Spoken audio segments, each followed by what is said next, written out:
Are you ready?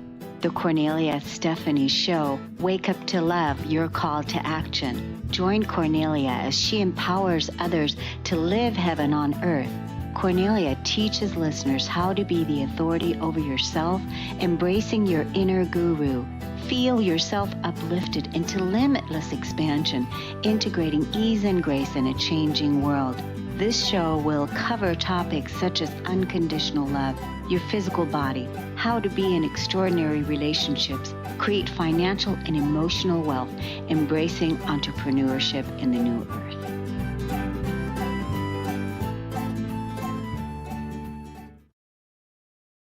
Hello, everyone.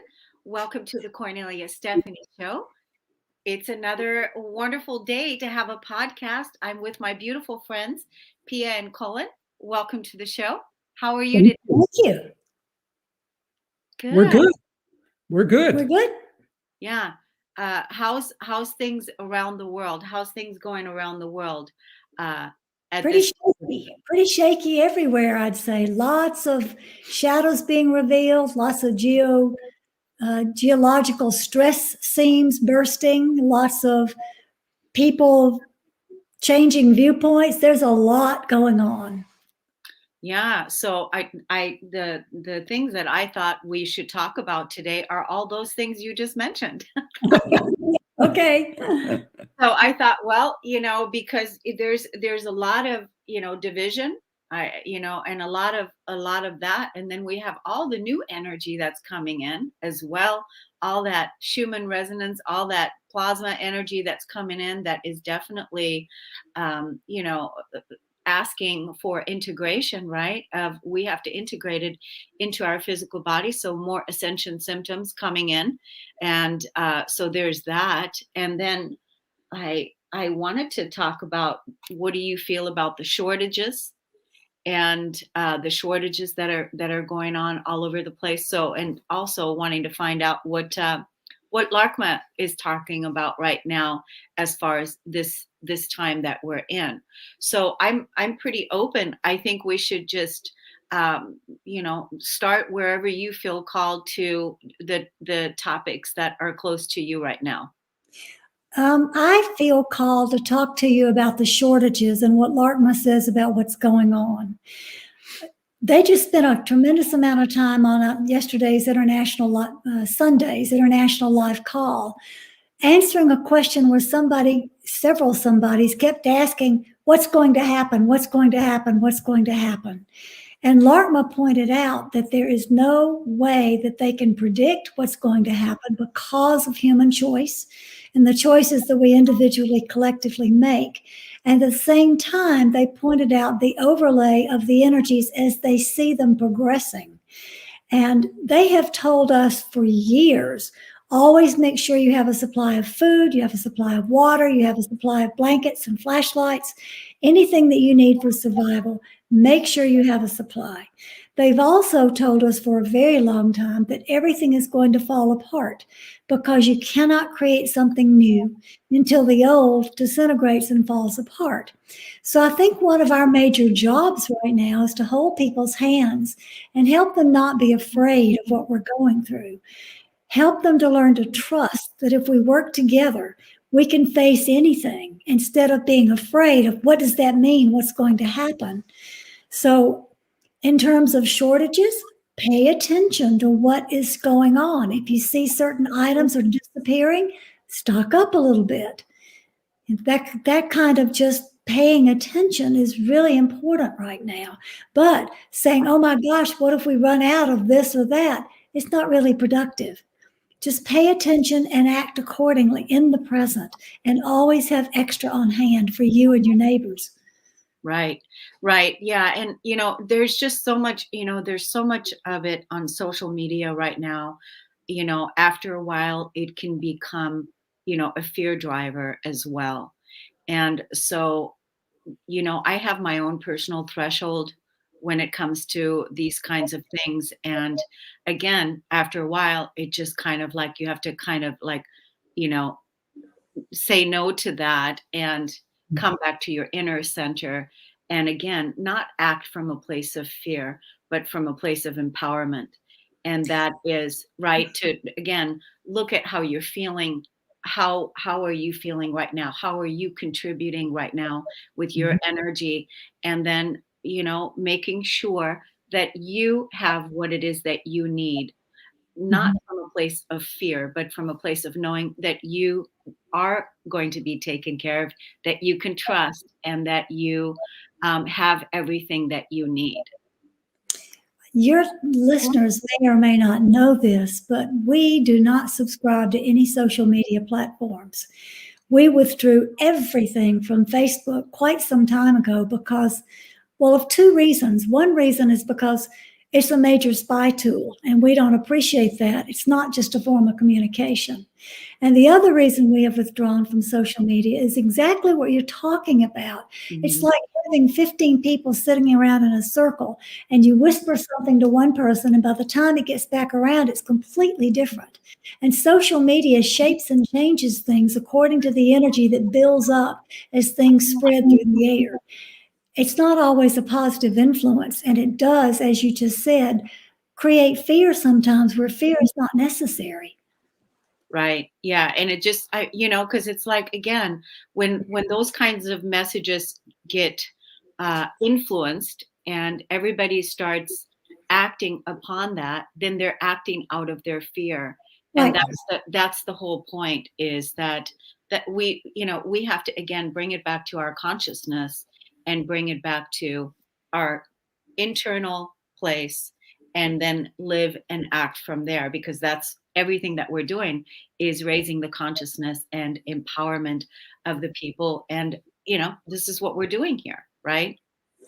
Everything both of you are talking about is extremely important right now, because if we get mired down, if we get completely focused on what's not working, that puts us in a position where we feel we have to be against something, because if it's not working, we don't want it. We don't want to be around it. We don't want to be part of it. And that is unfortunately connecting to creating the same energy that's causing the problem in the first place.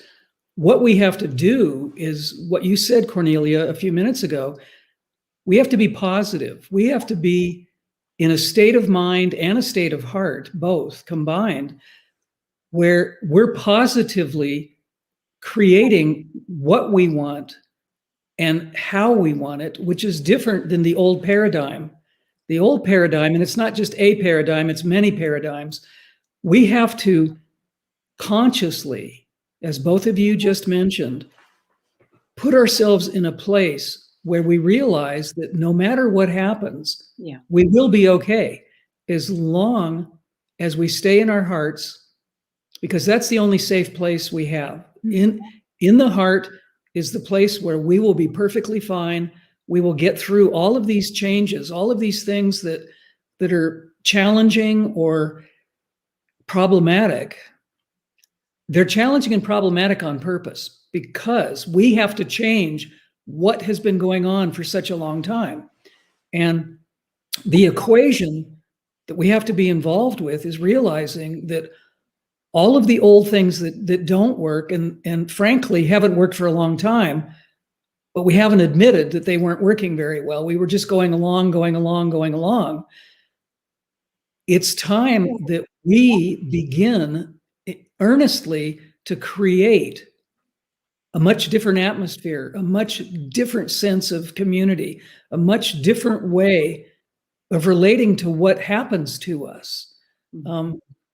I read something yesterday or this morning, I can't remember. The time for me is just turning into an elastic plastic commodity. I don't really know where I am, when I am much anymore. But very recently, I just read an article that talked about a classic Greco-Roman philosophy, and it was called Stoicism.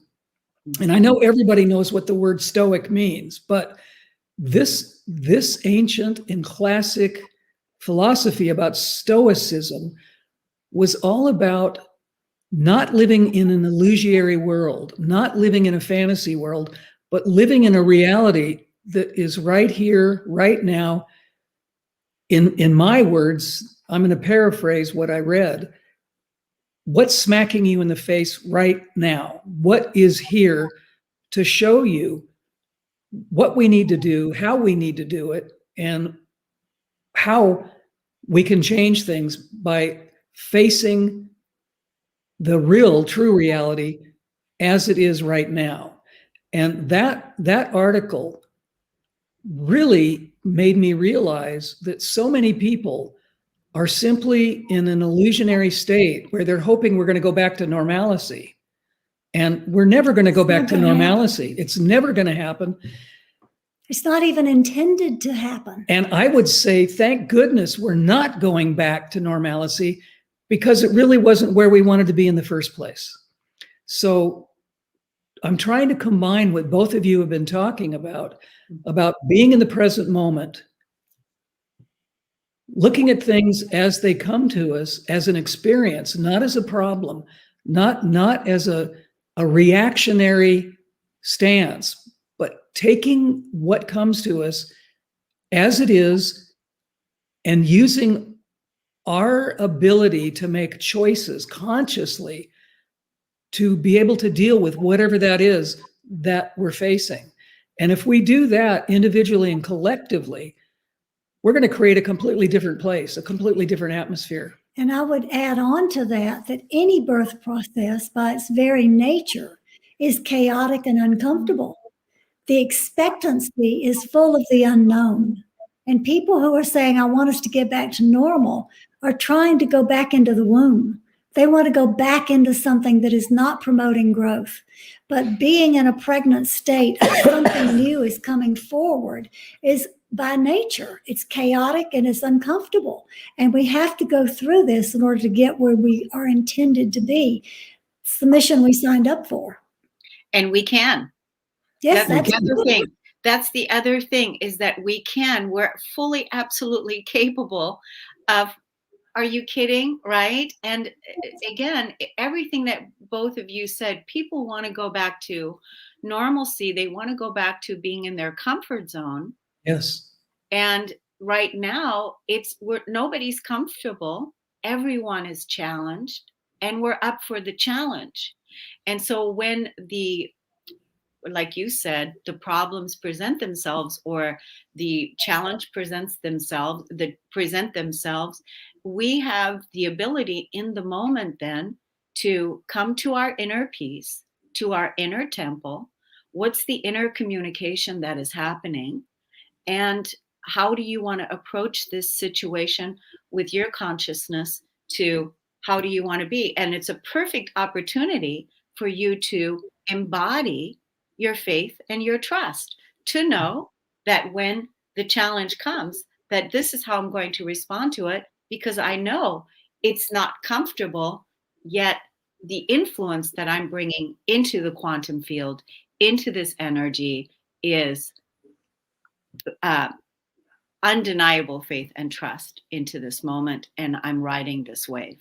Yep. And that's an enormous, that realization that we can do that and we are doing that is an enormous leap from thinking that we're powerless, or thinking that whatever the controlling factors are will never let us make our own decisions or let us redesign the world that we choose to live in. So it's an enormous way of understanding that we have incredible power. We have incredible creative abilities. And one of the most important things that Pia and I see, and we talk about this all the time, is the ability to work around.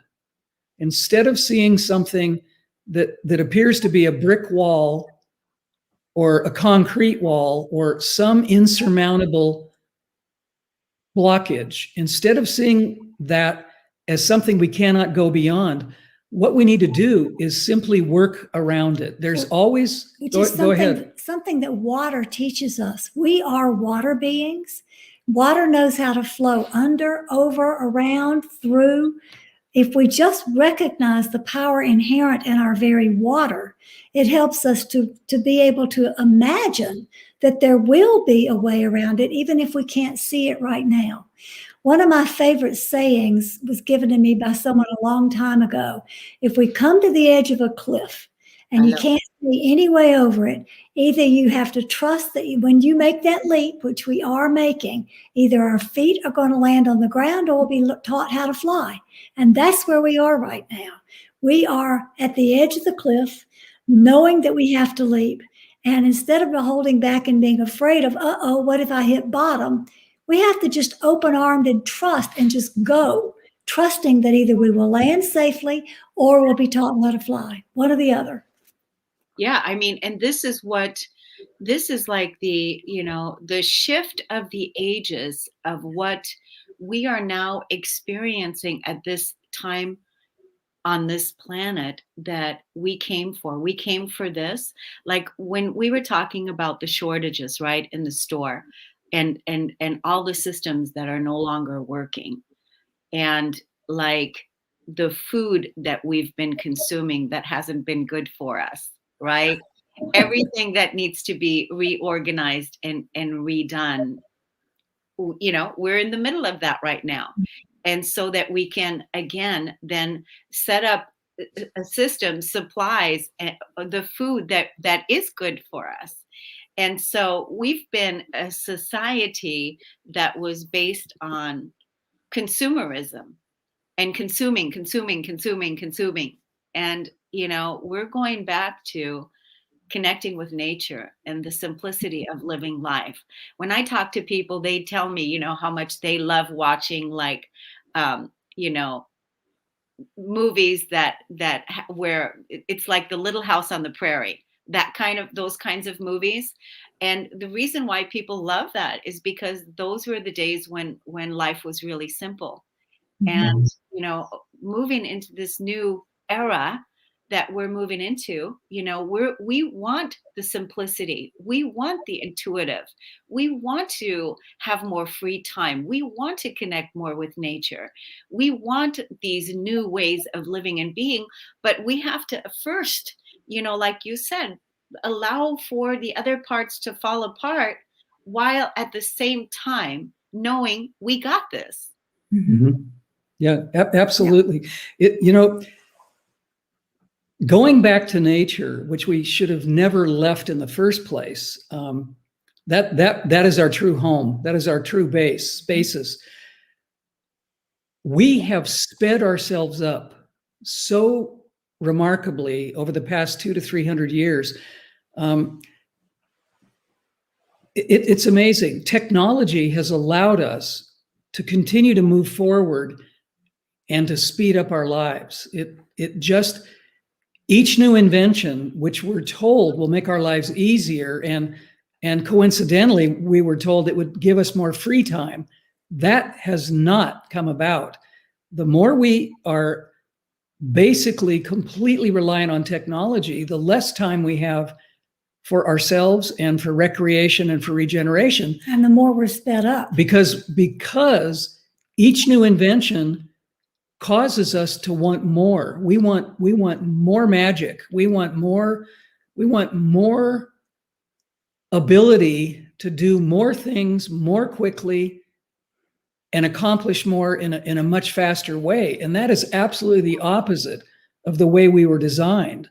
We were designed to be much slower. We were designed to take time, to be quiet, be contemplative, be meditative, take care of ourselves in ways that we have forgotten to do at this point in our evolution or our de-evolution. And I think we've almost gotten to the point where if we don't turn that around, society will collapse on itself because we can't keep going in the direction that we're going. It's impossible. We can't.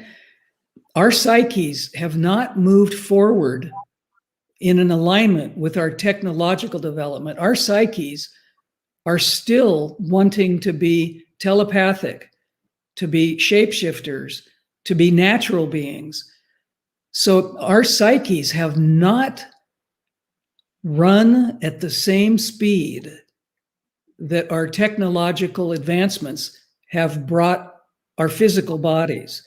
And that disconnect, that imbalance is absolutely harmful to us. So if we can become much slower and much more involved in quiet activities, serenity, peacefulness, meditative endeavors, we will regain all of those things, not by going back to normalcy, but going back to who we were really supposed to be.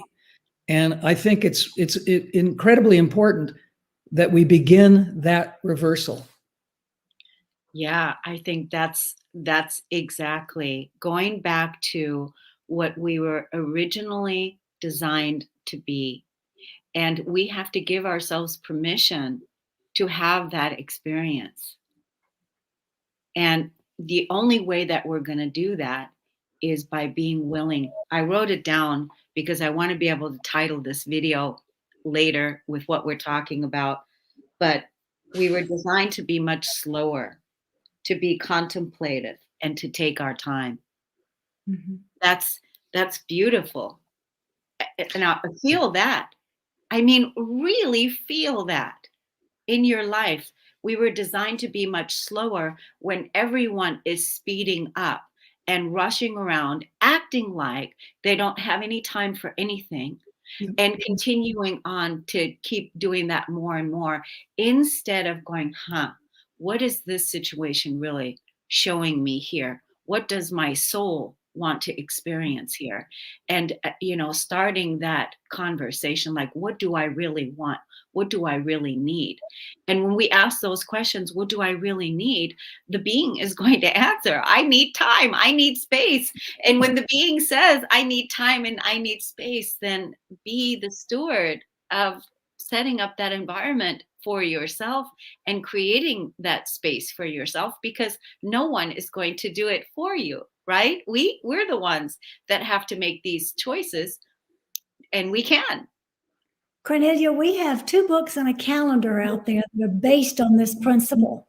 My book, Sacred Retreat, is all about slowing down and integrating that slowness into our everyday, that there's a time for hurrying and doing things, and there's a time for slowing and integrating what we've done.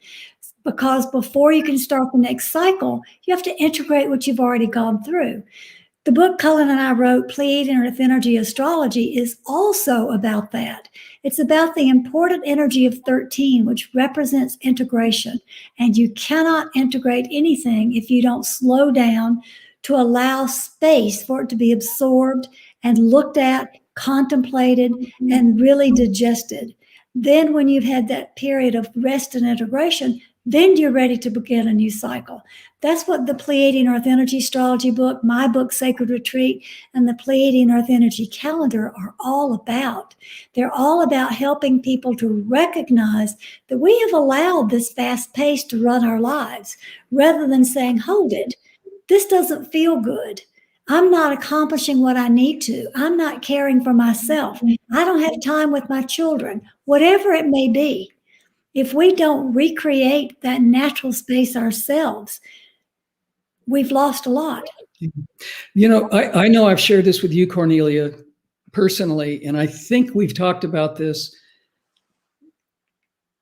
having conversations with your audiences, but it's a very short, tiny little story. When Pia and I met, when we were getting to know each other, she said something really profound to me. She said, Cullen, I'm only interested in simple and deep. And Yes. when she said that to me, I really loved it. And I really realized that that could be a cornerstone, or that could be a really great understanding of what's important in our lives, simple and deep. And Pia and I have tried to, and I think pretty successfully, don't you think? Mm-hmm. We have been pretty good at living that philosophy. And it has helped us slow down. It has helped us realize what our spirits and what our souls really do want. And I think if people could adopt that feeling or that understanding that simple is way better than complex and deep is way better than complicated. And or surface, of course. yeah. If we could put that in a foremost way in the way we live our lives, both individually and collectively, I think it would make a great difference in the way the world and societies work and are able to create a better world for all of us. Well, if everyone right now that's listening, or later, you're listening later, if you're resonating with the simple and deep, it would be so much. It would be of so much value to you if you would set that intention that I'm going to live my life simple and deep. That's it. It's just really that way, and then align with it, and experience. This is because this is what we all want. We all want to return to simplicity, but because we're faced with so much, so many things, that it's hard for the mental body, the mind, to make sense of all of it. That's why, like, one of the things that I've recently done to my schedule, you guys are gonna laugh, is so we're all busy, right? We're busy creating our new earth. We've got interviews, we've got people, we've got, lots of things that we're doing. And so every day on my schedule, I wrote into the schedule. This is not walking time, this is not exercise time, but every day I wrote in K time. And K time, Kornelia time, is 2 hours in the schedule every single day for K time. And when that K time, so when I'm looking at the schedule and then I'm like, oh, what time is it? It's K time. And so what does that mean? That means that right now I have 2 hours of no schedule whatsoever. And I get to ask my inner self, what would you like to experience now? What would you like to do? Just to be. And it's been such a fun way for me during this whole busy time period to actually make that a priority. Also on the schedule, it's in the schedule, and when the time comes, it's K time. That means I can do whatever it is that I want. If I want to lay down and take a nap, if I want to go for a walk, if I want to take a bath, if I want to read a book, if I want to clean out a closet. But that K time is just to be experienced in the moment when I ask the question. That's the perfect way of integrating and scheduling a sacred retreat time for yourself, and you're doing it on a daily basis. Some people do well with scheduling it every day like that at a certain time. Other people do well with beginning to listen to the inner need, listening to the body and the inner need, and putting the mind aside. You have certain appointments that are scheduled, but you leave open spaces throughout your day. And in any of those open spaces, you can create, this is what I need right now. I'm in favor of that model for me because I need more flexibility and fluidity in my life. So rather than having a scheduled time that I do it, I leave gaps where I can take advantage of that, or in one of the gaps I can say, I'm not taking advantage of that, I'm catching up on this. So there's several places in there that I'm either going to work or I'm going to listen to my intuition and my body and what I need to do to integrate what's going on. And Cullen and I are finding that in the way that we're searching for deeper levels of simple and deep, is that more fluidity that we can allow in our schedules by creating spaces that will allow for that kind of flexibility, the deeper we can go and the more fluid we can be with whatever we're needed to do. Yeah, this is beautiful. It's beautiful. And for everyone to, look at what works for you. That's the whole point, is that you get to look at what works for you, but that you actually make it, be curious about it in your life so that you can experience this new way of living and being.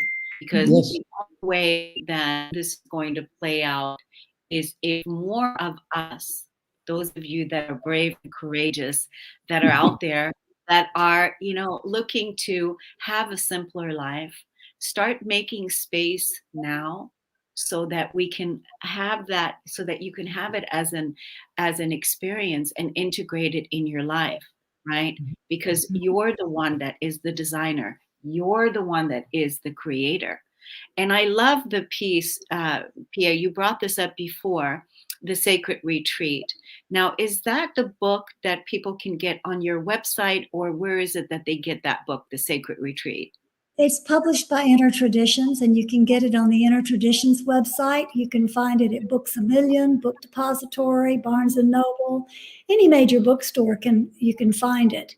It's published, it's in Chinese and Italian now. So if any of the listeners speak Chinese or Italian, it's available there. It's become a globally well-respected book. So I think that it is instrumental in helping us to understand the importance of why we need to slow down and integrate, and how we got out of balance with that harmonic necessity anyway. Yes, So I hope everybody who's called to it will enjoy it. Yes. I'm sorry, Colin, let me just say, the Sacred Retreat is something that everyone can go get now and experience over these winter months, and go into a sacred retreat and begin 2022 having had that experience, and then live it in your life. What were you going to say, Colin? Well, that I want to comment on what you just said. That is a perfect, absolutely perfect time in the Northern Hemisphere, going into winter as we are, using Pia's book and the ideas in her book to understand how important retreat is. Using the winter time is probably the absolute perfect environment to do that very thing. So thank you for suggesting that in that way. That's great. One of the things the book points out is that we are beings that are made of cycles that go through us all the time. There are 360 something cycles that happen on a daily basis. Women are very instrumental in understanding cyclical nature because of a monthly cycle that happens organically. But men have cycles too, just as much. They're just not as recognized publicly. So while women can share from a personal experience how this benefits if you honor your cyclical nature, men have it within them too. And they, I think, need more than ever to honor the fact that maybe they don't have to be exactly doing everything the same way consistently every day. Maybe it's okay to be a little bit flexible and do something to retreat themselves in the way that feels right to them. It's about putting both genders back in harmony with nature. And I think this is what I was going to say a minute ago. Because we're so sped up, we don't often listen to what our bodies need. And our bodies are very good at telling us what they need. It's just that we don't listen very well. If we're tired, we need to take a break. The whole new policy or regime of working with computers has caused people to stay in a seated position all day long, 8, 10, 12 hours a day without stopping, sometimes not even stopping to eat, because what they're doing is either so important because of the pressure of their job that you must get this done, or recreationally because people want to break from using the computer just for work. Or because they're locked down and have been socially distanced, and the only way they can connect is through the computer. There's that element as well. So what I'm proposing here is that people begin to more carefully and thoroughly listen to what their bodies are telling them. When you're tired, take a break. When you're hungry, eat. We've been trained to eat 3 meals a day, breakfast, lunch, and dinner. And people stop what they're doing usually at those times, whether they're hungry or not, and they eat. And Pia and I have done an incredible amount of research over the years about nutrition and the body's need for food. And what we've come up with, and it's not a new idea. It's been around for It's an ancient idea. It's been around forever.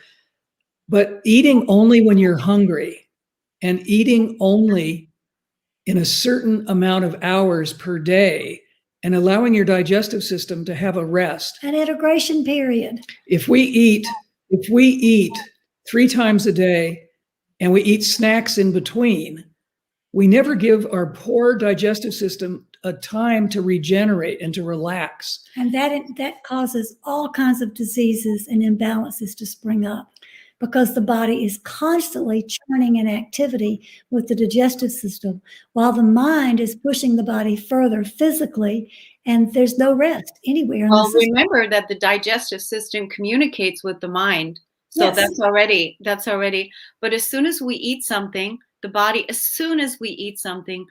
says, how do I get rid of it? Immediately, it's like, as soon as you put it in, and giving the body a break and rest to actually digest. So even, stopping your meals, don't eat a big meal and then go to bed. Give yourself time in the evening before you have, before you go to bed, so that the digestion process can actually begin. So that when you do go to bed, that you then actually can have a decent night's sleep, because your body isn't working on digestion now. You're actually laying the body down to rest and repair and renew. And it certainly, I don't think it would hurt anyone if people, did a little bit of intermittent fasting and, chose not to break their fast right away, in the morning when they're programmed to eat.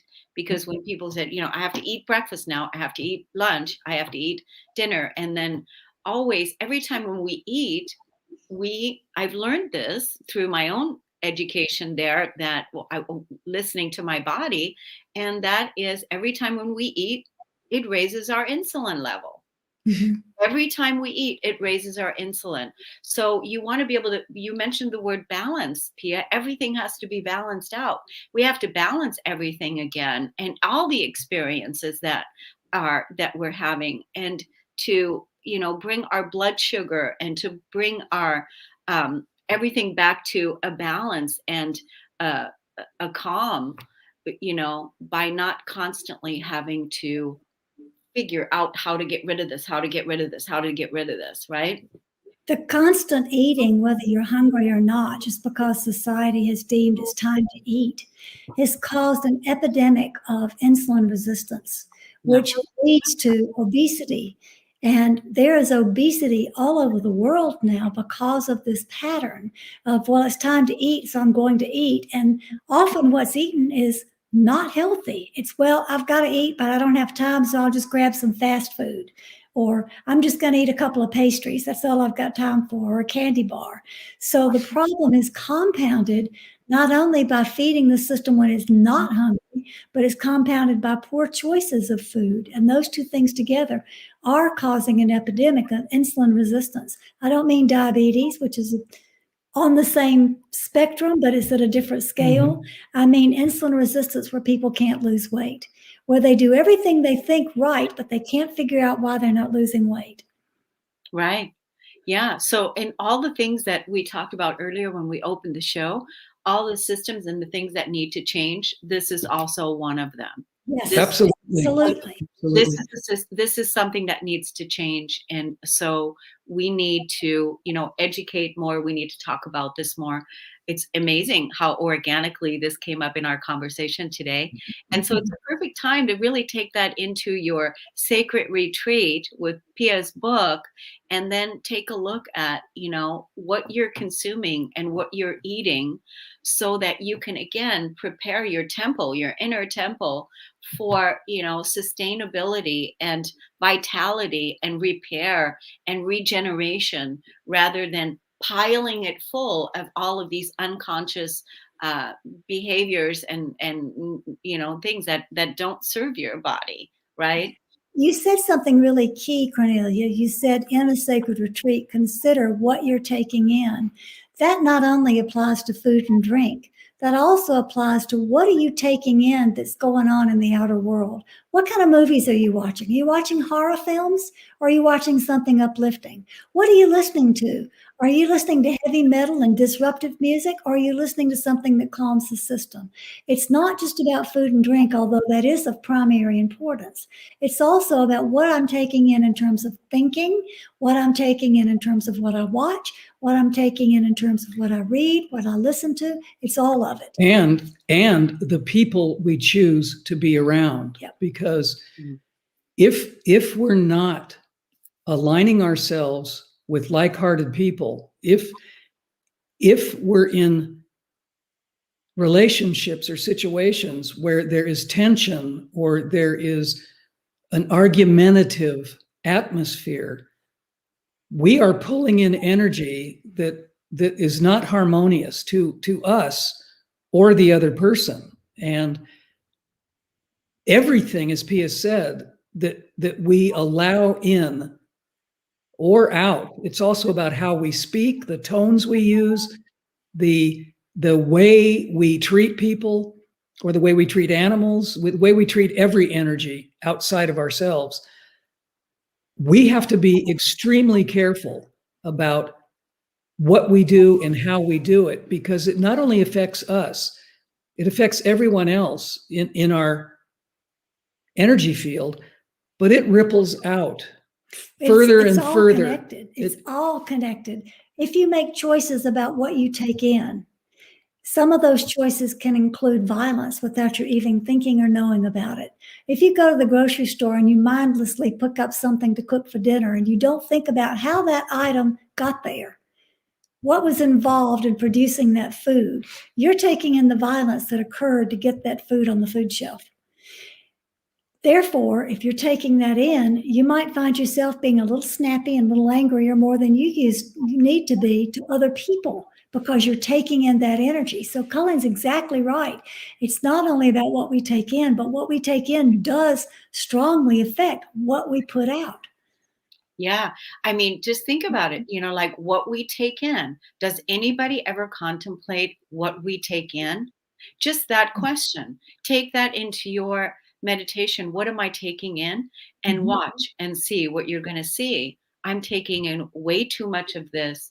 And where's the balance? So that's because we talked about the balance, restoring everything, bringing everything back into balance.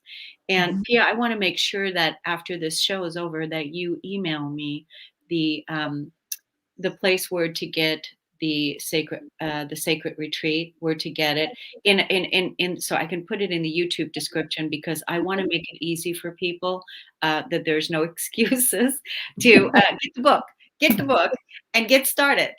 That's basically it. It's time to go into the inner retreat, because what we were talking about with what it is that you're communicating out,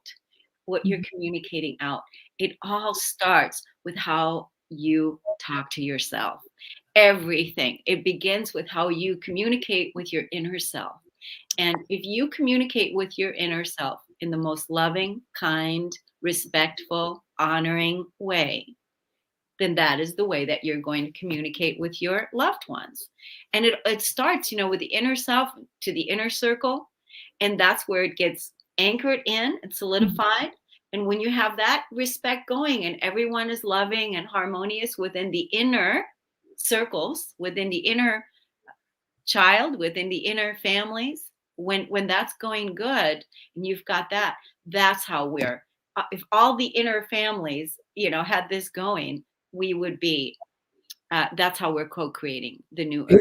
Speaking of inner families, this is a great manual for coming of age young people, because there's a section in it on how to have proper relationships that are honoring and respectful. It talks about coming of age and instituting new values. And what we're trying to do is not only change ourselves by changing our patterns and learning to slow down, but also demonstrate for the next generation, so it will make a difference in the world. So it's a great gift for a coming of age person too. Yeah, it is. One thing our Pleiadian friends Larkma have been telling us personally and speaking publicly and talking to humanity about for the entire time we've been involved with them is the work on the inner planes is more important than anything you can do outside of yourself. If we concentrate and focus on what you said, Kornelia, about truly loving ourselves first, working on our shadows, doing everything we can do to clear and focus the energy of who we are and why we're here.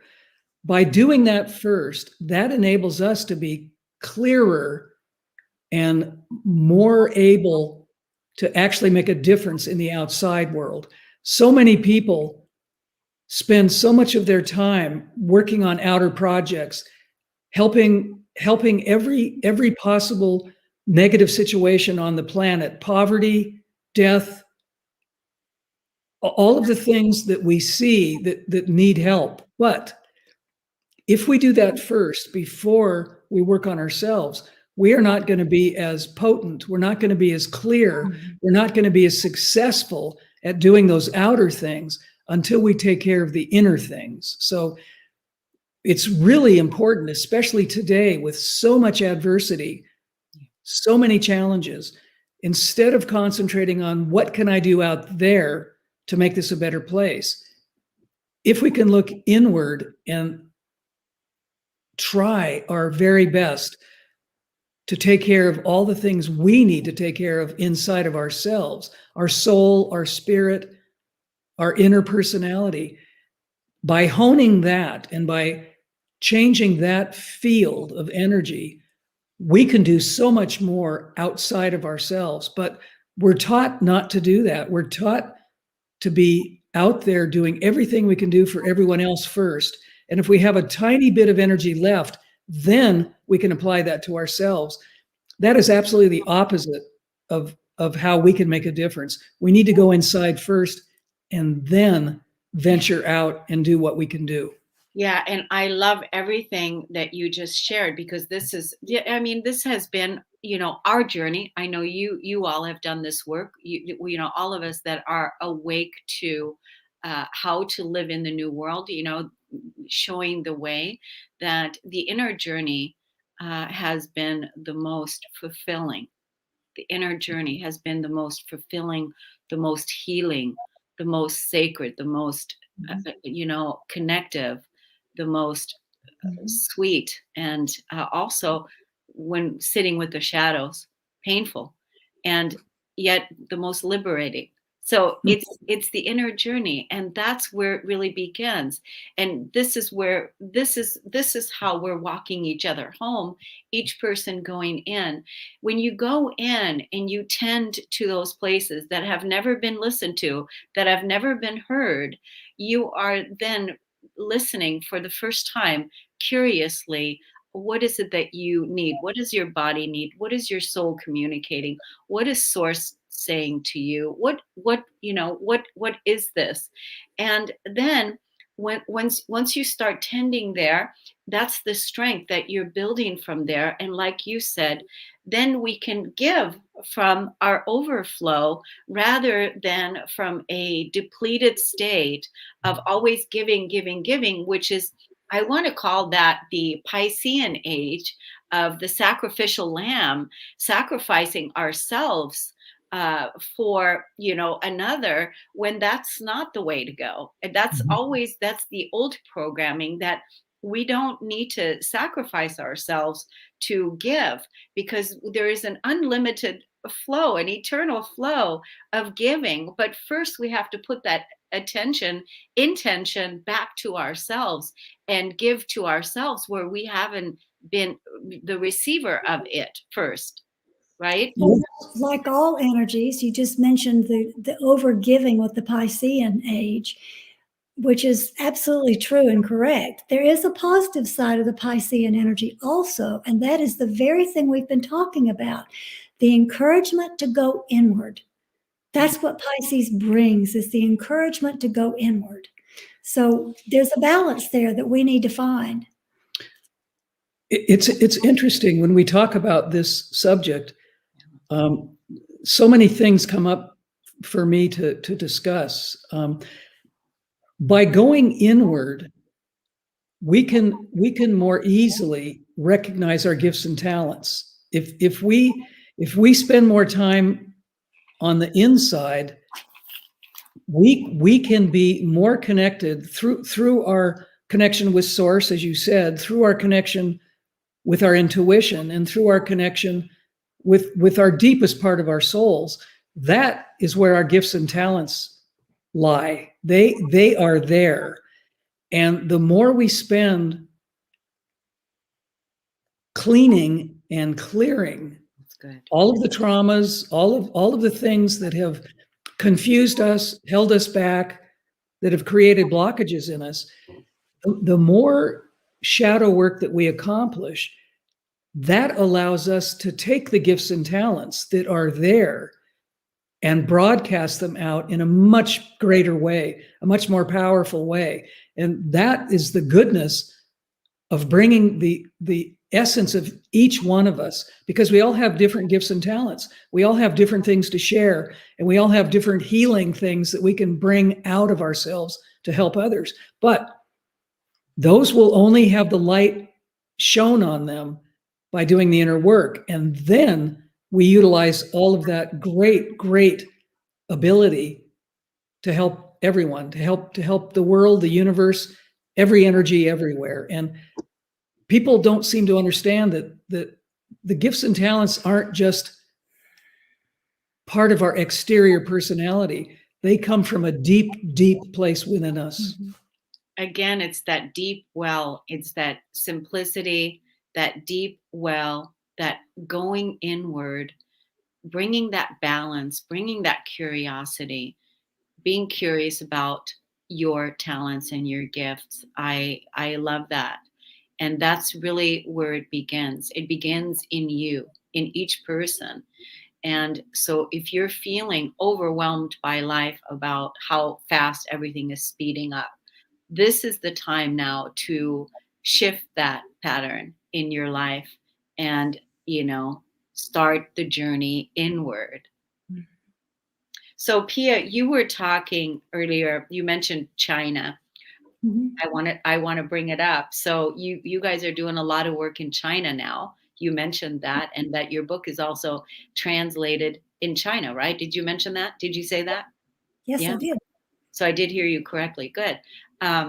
So what's happening over there? I'm curious about There's this. a great spiritual awakening happening in China with a large number of people who are interested in things like the return of the divine feminine, which sacred retreat addresses as we return to nature, stepping away from technology and beginning to come back to nature, and also interstellar presences. They are very interested in our Pleiadian friends, Lartma.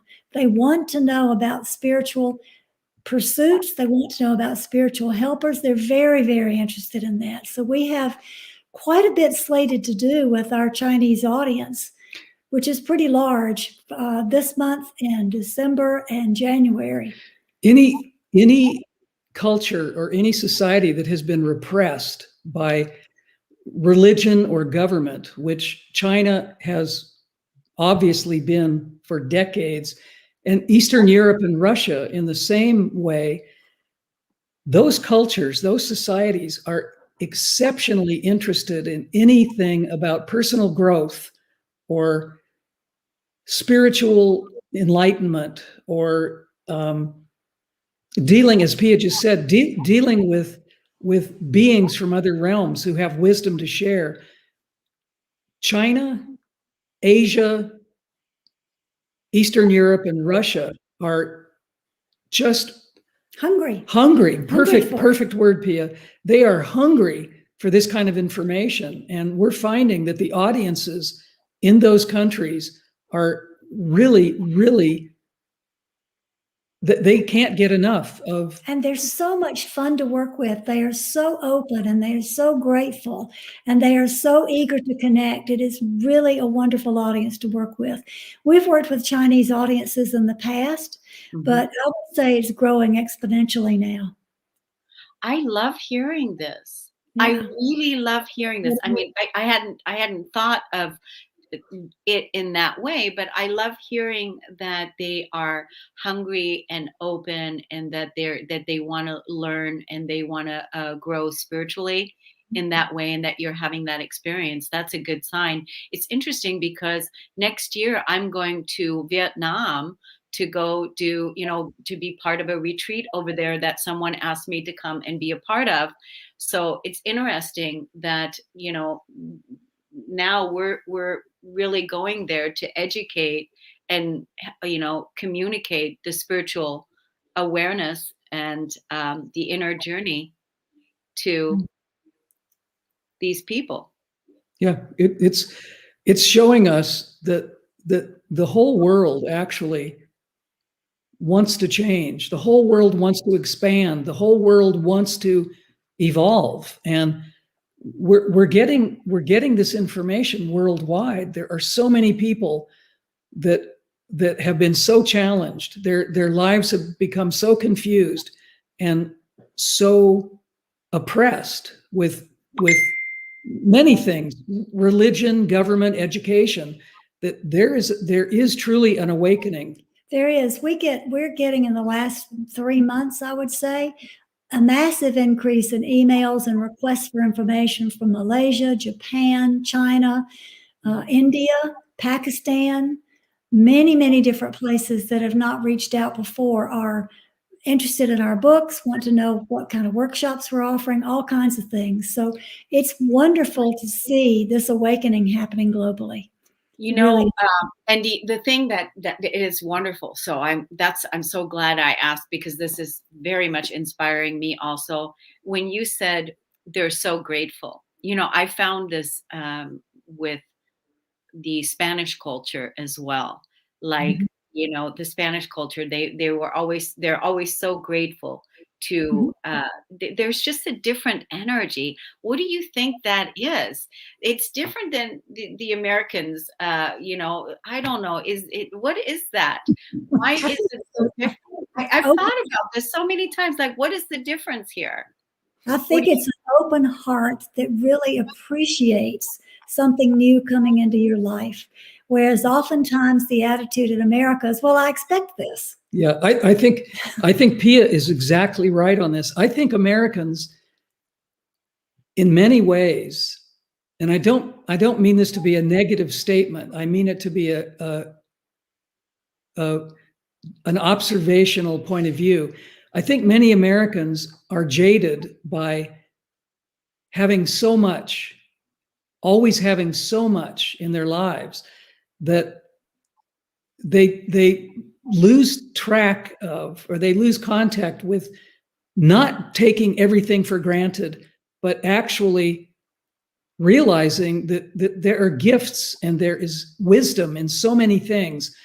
But because they have so many choices, and they've delved into so many different modalities of things, spiritual and otherwise, that sense of gratitude, or that sense of gratefulness, is just sort of gone by the wayside. And I think other cultures are so happy that they now have access to these pieces of wisdom, these pieces of information that are helping them to open, helping them to grow, that they're just thankful. They're just absolutely thankful that this is available to them. It's something Americans need to cultivate more than on one day a year, which happens to be celebrated this month. We need to be grateful every day. Yeah. In America, it feels like there's that energy of a sense of entitlement. Yes. It's that, and that's why I could relate to what you're talking about, because I've seen it in the Spanish culture.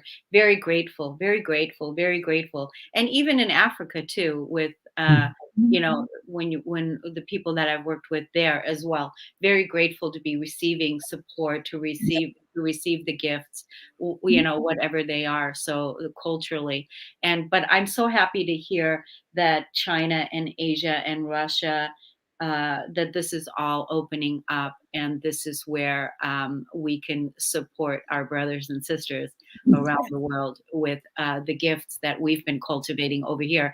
And hey, you know, if America is so saturated, then hey, let's help each other out in that way. So Mhm. Absolutely. yeah.